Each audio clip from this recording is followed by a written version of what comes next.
Good afternoon, tree lovers. I'm Joe Mizell with the Tree Planters at thetreeplanters.com, and all I can say is wow over this video. I am in my apartment in Mexico. I've been here for a week and I just found this right outside my door, but it's in the other direction from what I usually go, and too bad because this is just stunning. This is a Bougainvillea.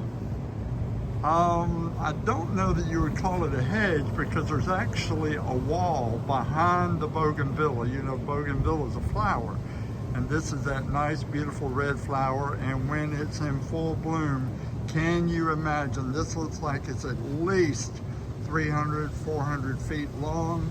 And I know that this is a wall of flowers at certain times of the year. So I would love to take looks and show them to you so that if you like this, you can do it in your yard.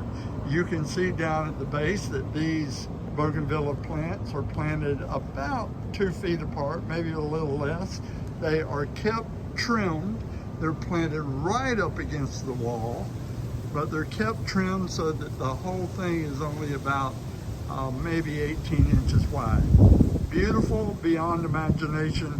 If you like it, go to thetreeplanters.com, reach out to us from there, and we'll put this in for you. Have a good day.